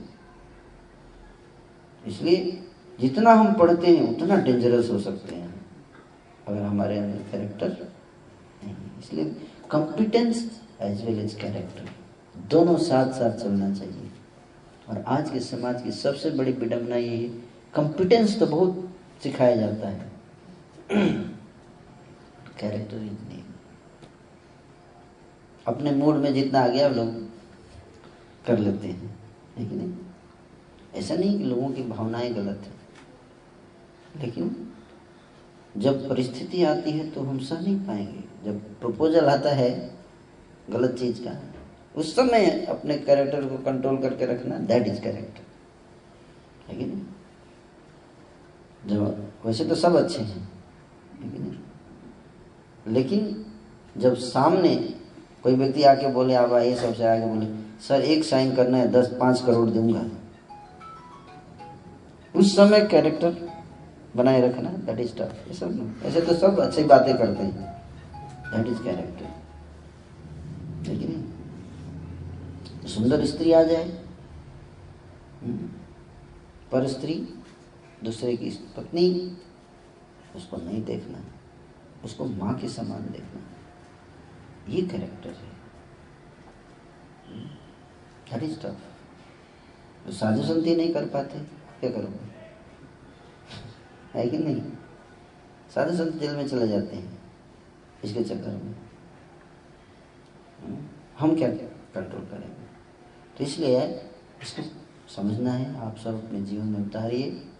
बड़ा सोर्स है, ये व्यवस्था यहाँ पे है कैरेक्टर डेवलपमेंट के लिए। एक हॉस्टल तो आपका है DU का, जहाँ कैरेक्टर डेवलपमेंट होता है कि नहीं। कौन सा हॉस्टल है ये? इसका नाम है सुरभि कुंज हॉस्टल। DU में काफ़ी हॉस्टल है, मिंटो हॉस्टल, और कौन कौन सा है, और भी काफ़ी है। लेकिन ये हॉस्टल इस पे किस पे फोकस होता है, developing your self, your character, दोनों कंबाइन। इतना पावरफुल वेपन बनेगा जिससे अन्याय और अधर्म का नाश होगा इस वेपन से। And you all become that weapon, you all are intelligent people. अगर आप लोग इसको अपनाओगे तभी कोई होप है, नहीं तो साधु संत कौन बनते हैं? जिसको कोई जॉब नहीं मिलता वो सोचता है बड़ा अच्छा बिजनेस है, साधु बनते है कि नहीं। एक व्यक्ति थे, वो साधु हमारे दोस्त बता रहे थे, उनका फ्रेंड था, वो फेल हो गया एग्जाम में फेल हो गया। तो बाद में कई साल के बाद वो हमारे दोस्त बता रहे थे कि हम उनके शहर में एक प्रोग्राम हुआ था, कल्कि अवतार आए थे, कल्कि भगवान अवतार लिए, सब लोग सुनने के लिए जा रहे थे। तो जब मैं भी चलता हूँ, जब गया तो देखा तो लगा जाना पहचाना आदमी लग रहा है। कौन है ये? नजदीक गया तो ये तो वही फेल हुआ था। बोले तो आप वही हैं क्या? बोला अभी बाद में बात करें। साइड में ले जाकर बात की, बोले वही है। तो तू ऐसे कैसे इतना फेमस हो गया यार? बोला क्या करूँ, फेल हो गया तो क्या करूँगा। बोला तो ऐसे कैसे हो गया, तू साधु कैसे बन गया? बोला वो फेल हो गया तो जॉब नहीं मिल रहा था ना, तो सोचा मैं सुसाइड कर जाऊंगा। और सुसाइड करने के लिए मैं हिमालय चला गया, सोचा पहाड़ पे चढ़ के कूद जाऊंगा, लेकिन वो वहाँ भी फेल हो गया, वहाँ भी नहीं पास हो पाया, सुसाइड भी नहीं कर पाया, डर गया मैं। नीचे आके बड़ा निराश होकर पेड़ के नीचे बैठा, तभी कुछ लोग आए, पैसा फेंक दिए सामने। पैसा फेंक दिए तो क्या हो रहा है, पैसा क्यों फेंक रहे हैं? कुछ लोग आए, उस पैसे को देख के थोड़ा और फेंक दिए।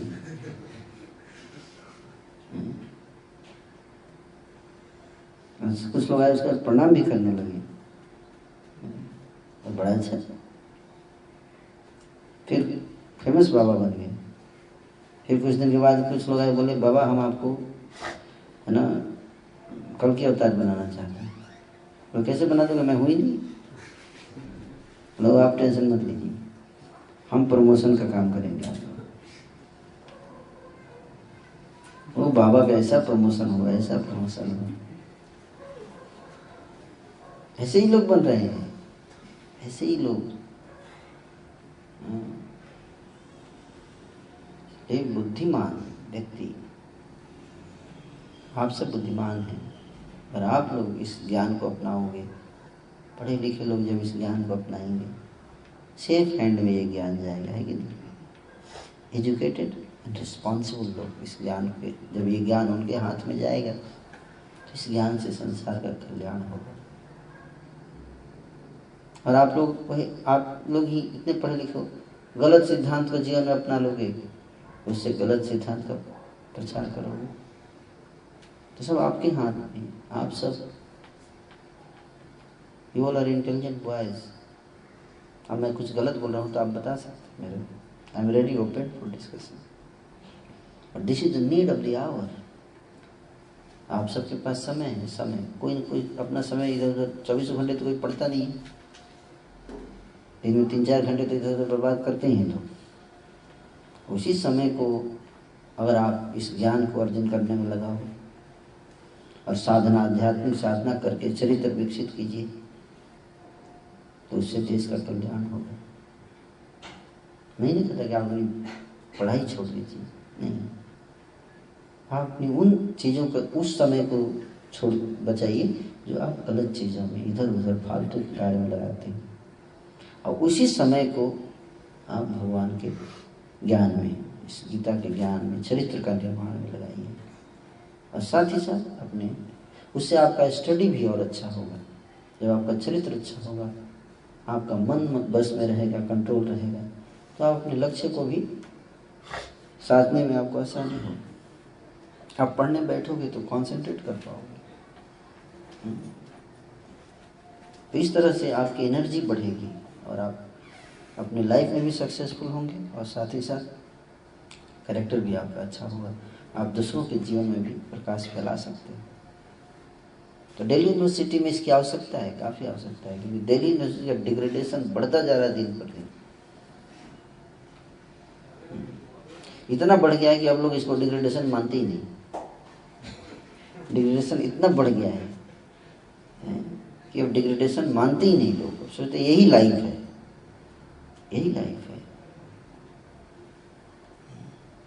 जैसे कि एक लोमड़ी थी, वो अंगूर के पेड़ पर चढ़ने का प्रयास कर रही थी, खाना था अंगूर उसको, जब नहीं चढ़ पाई तो क्या बोली, अंगूर खट्टे हैं। खट्टे थे अंगूर? नहीं थे। उसी तरह से पहले तो पूरा प्रयास किया गया कि अपने इंद्रियों को कंट्रोल कर, और नहीं कर पाए तो बोले जरूरत नहीं है, इसी का जरूरत है, कैरेक्टर की क्या जरूरत है, ऐसे ही रहो, जो मन में आए करो, यही सिद्धांत है। और वैसे भी आप कंट्रोल नहीं कर सकते, ऑप्शन क्या है आपके पास है? अगर आपके पास ऑप्शन है, आप कर पा रहे हो, तब तो कर ही नहीं सकते। आसान है इंद्रियों को कंट्रोल करना। इसलिए देश का विकास नहीं हो पा रहा है, समाज का विकास नहीं हो पा रहा है। 65 करोड़ युवक हैं देश में, ज़्यादा है मुझे लगता है। 65% युवक हैं इंडिया में, लेकिन इतने युवा शक्ति जिसके पास है वो क्या कर सकता है। लेकिन ये सारी युवा शक्ति, इनका दुरुपयोग हो रहा है, निगेटिव चीज़ों में लगे हुए हैं। कोई मूवी में बिजी है, कोई क्रिकेट में घुसा हुआ है, लोगों का टाइम ही नहीं है। IPL आएगा तो रोज़ 8-8 घंटे मैच देखेंगे, बोले टाइम ही नहीं है। बोले आप तो साधु हैं, ब्रह्मचारी, आपको तो कोई काम है नहीं, आप माला करते रहते हो, हमारा तो बहुत काम है। IPL में कितने साधु होते हैं? स्टेडियम में कितने साधु बैठते रहते हैं, बताइए, कितने साधु? एक भी नहीं मिलेगा। कौन होते हैं वो सब? वो सब बाहर के पढ़ने वाले लड़के होते हैं, जॉब करने वाले गृहस्थ होते हैं, है कि नहीं?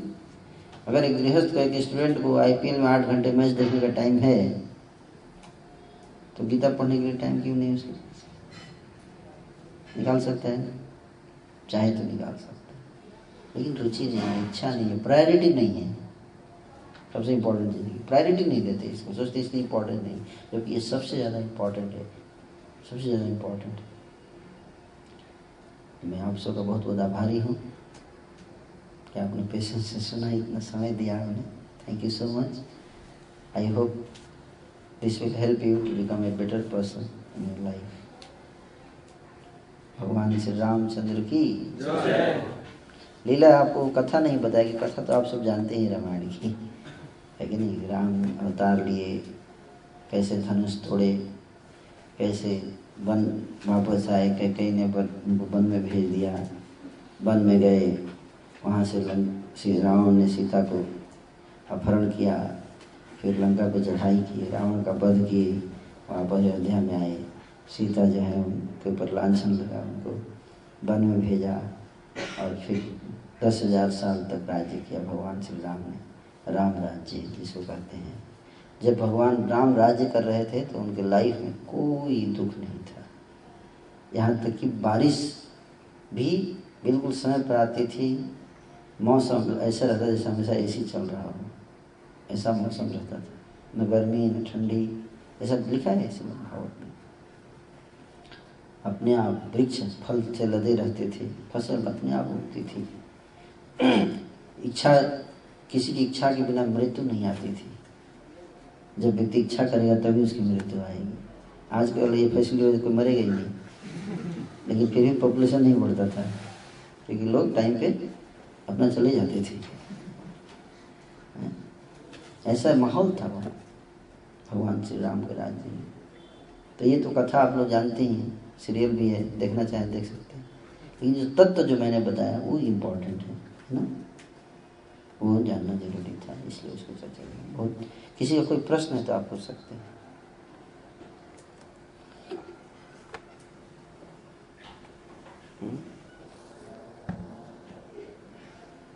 जी। On the one hand, you say that without controlling our senses, it's very difficult to control our senses. On the other hand, you said it is important to control our character. Yeah. So how it is possible if it is one thing is difficult? I'm not saying that it is impossible. As you said, it's difficult. So what are the ways to control those senses? Very easy to understand. Just like IAS is very difficult selection. Yes or no? Getting selection in civil services is very difficult. But still you prepare for it. How? And you get selected. How? By hard work, by effort. Proper effort has to be put. And there is syllabus, curriculum, accordingly you have to study. Put some effort and then you can do it. But if you don't put effort, then it is very difficult. Very, very difficult. But if you put effort, then even the Krishna will help you, God will help you. His effort will come, like Arjuna. He could not have conquered the battlefield, battle of Mahabharata on his own. But when he started trying, then the God helped him. So when God helps comes, then it becomes very easy. Like that. And God help those who help themselves. So first we have to start, जितना हमारा शक्ति है, हमारे पास जितनी से उतना पहले लगाना चाहिए, है कि नहीं, है ना। अब तब उससे नहीं हो रहा है, तब भगवान कहते हैं चलो एडिशनल मैं दूंगा तुम्हें। और कैपिटल इन्वेस्टमेंट कुछ हमें अपने तरफ से करना पड़ता है। You got the point? It's just like that. I hope that answers.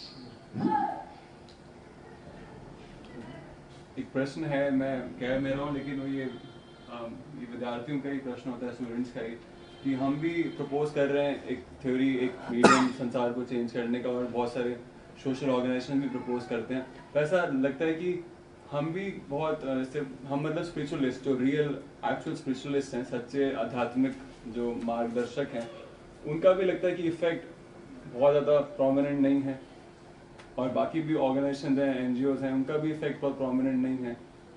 जबकि फिर कैसे समझें कि कौन सा बेहतर, इस तरह का प्रश्न करते हैं कई बार विद्यार्थी।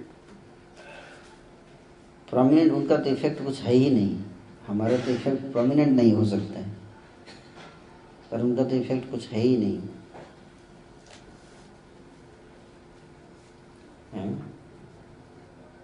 अब देखो हमारे, अगर आपको देखना है हमारा इफेक्ट, तो आप सब आइए 31 को हमारे टेंपल में। आप देखिए इतने सारे यंग लड़के,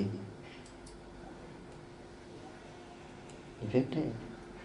और आपको ये भी गारंटी देता हूँ कि एक बार भी, ये गारंटी के साथ बोलते, एक बार भी कोई स्टूडेंट मेरे क्लास में बैठ जाएगा, एक बार भी, वो जीवन में कभी भी खुशी से गलती नहीं कर पाएगा।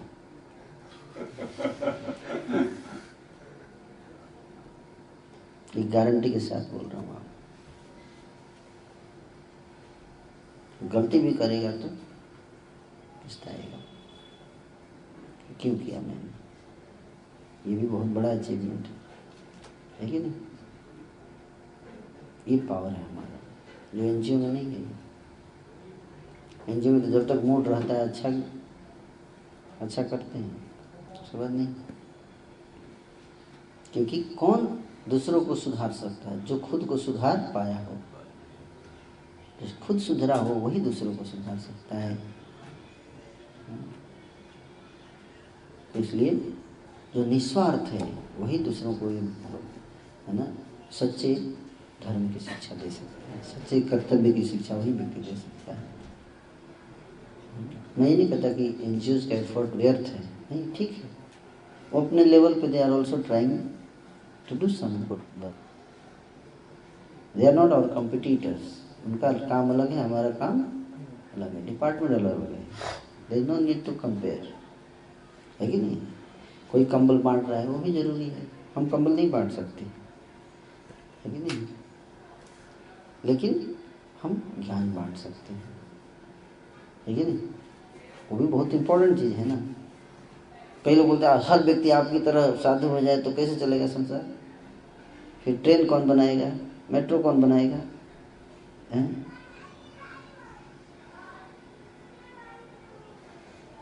ऐसे इसका प्रश्न ही नहीं उठता कि हर व्यक्ति मेरी तरह हो जाएगा। मैं बोलो हर व्यक्ति मेट्रो बनाने लगेगा तो खाना कौन बनाएगा? ये कोई मीनिंग हुआ बात का?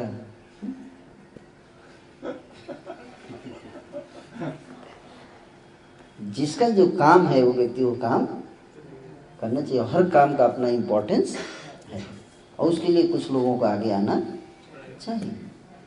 Just like that. मैं एक्सपेक्ट नहीं करता कि हर व्यक्ति मेरी तरह हो जाएगा। No, it's not practical, possible भी नहीं है, हो भी नहीं पाएगा। लेकिन हर व्यक्ति इंजीनियर नहीं हो सकता, हर व्यक्ति साइंटिस्ट नहीं हो सकता, फिर भी साइंटिस्ट की बहुत आवश्यकता है समाज में, है कि नहीं? उसी तरह से हर व्यक्ति संत नहीं हो सकता, फिर भी संतों की आवश्यकता है, क्योंकि कुछ संत नहीं रहेंगे, उनकी कुछ इम्पोर्टेंस है समाज में, क्योंकि वो फुलफिल करते हैं, है ना? एनजीओ ट्राई करते, दैट इज ऑल्सो फाइन, उनका भी अपना रोल है। लेकिन एनजीओ हमारा काम नहीं कर सकते जो काम हम कर सकते हैं। हमारा काम यूनिक है, that they can not do, neither I can do their work. इसे कंपेयर नहीं करना चाहिए। हम भी कर रहे हैं, आप भी कर रहे हैं, क्या दिक्कत है, क्या प्रॉब्लम है आपको? दो आदमी मिल के कर रहे हैं तो और अच्छा है ना? पहले आप अकेले कर रहे थे, दो आदमी मिल गए तो प्रॉब्लम क्या है? खुश होना चाहिए। नहीं, मैं ही करूँगा केवल, आप मत कीजिए। ऐसा क्यों? दो आदमी मिलेंगे तो ज़्यादा फास्ट काम होगा ना, मेरा भी टैलेंट यूज हो जाएगा और आपका भी यूज हो जाएगा। ये सर नो कंपटीशन क्यों कर रहे हैं हम? एनजीओ ही होना चाहिए, स्पिरिचुअलिस्ट नहीं होने चाहिए। स्पिरिचुअलिस्ट से क्या दुश्मनी है आपकी? कोई पीटते हैं क्या स्पिरिचुअलिस्ट? अच्छा ही बात बताते हैं, है कि नहीं? क्यों हम उनसे बचना चाहते हैं? क्यों भागते हैं हम ज्ञान से? क्यों हम भागते हैं सत्य से? आप अपनी परछाई से भाग सकते हैं क्या? जब लाइट जलेगा तो परछाई बनेगी ही, है कि नहीं? लेकिन परछाई से लोग डर जाते हैं। इसी तरह से ज्ञान का जब दीप जलता है ना तो आपकी परछाई बनती है, उसको देखकर लोग डर जाते हैं। इसलिए तो बुझा दो इसको जल्दी, इसको जल्दी से बुझा दो इस दीपक को, क्योंकि मैं अपने आप को देख पा रहा हूँ। मैं देखना नहीं चाहता कि मैं कितना गलत हूँ, इससे पहले कि देखे बुझा दो। ये समस्या है, नहीं डरना है। हमारी परछाई है सत्य, धर्म, न्याय, इसके बिना समाज कैसे चलेगा? है कि नहीं? ये तो धर्म ततो जया, सुप्रीम कोर्ट का लोगो यही है ना। ये तो धर्म ततो जया, जहाँ धर्म है वहीं जीत है, वहीं विजय है। फिर धर्म से हम भागते क्यों? और धर्म से भाग भी रहे और बोल रहे हैं कि न्याय भी मिले, दोनों कैसे संभव है? सत्य में हो जाते, नेशनल लोगों में डाल दिया सत्य में हो जाते और सत्य से भाग रहे हैं। दोनों एक साथ कैसे हो सकता है कि जितना भी चाह रहे हैं और सत्य से भी भाग रहे हैं? तो ऐसे लोगों की आवश्यकता है जो सत्य के मार्ग पर चलते हैं और धर्म के मार्ग पर चलते हैं और उससे लोगों को प्रेरणा देते हैं कि निस्वार्थ जीवन जिया जा सकता है, बिना पैसा रखे, बिना किसी लोभ के भी जीवन जिया जा सकता है और खुशी से जिया जा सकता है। और हम सब इस बात के उदाहरण हैं। दूसरों को पत्नी को देखे बिना जिया जा सकता है कि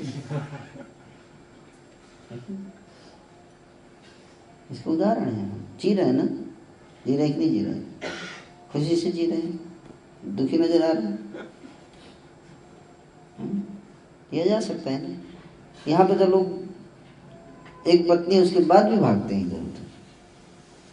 उनके लिए एक व्यक्ति तो सामने देखना चाहिए ना, भाई जो देखो ये तो एक भी नहीं है फिर भी भागता नहीं है, खुश है, मतलब खुश हुआ जा सकता है ऐसे, आराम से रह के शांति से जियो और जीने दो, है कि नहीं, रहा जा सकता है। हम जैसे लोग नहीं रहेंगे तो लोग सोचेंगे हो ही नहीं सकता, ये संभव ही नहीं है। हम लोग समस्या क्रिएट कर देते हैं, देखो बोल रहे हो सकता है, इसलिए लोग परेशान हो जाते। रहा जा सकता है, ऐसे लोगों की आवश्यकता है समाज में जो भौतिक सुख के ऊपर जिनका जीवन आधारित नहीं है, आदर्श से उदाहरण प्रस्तुत करते हैं, शिक्षा देते हैं कि ज्ञान और सत्य का जीवन जीने से बहुत आनंद आता है कि नहीं। इस संसार में कौन जी सकता है बिना स्त्री के, बहुत कठिन है कि नहीं। लेकिन आप देखो मिसाल है हमारी भक्ति, देखिए लाल कपड़े में है, खुशी से रह रहे हैं, आनंद में हैं, नाचते हैं, रोज गाते हैं, रह सकते हैं। तो क्यों लड़ते हो आप स्त्री के लिए, क्यों मरते हो आप स्त्री के लिए और मारते हो।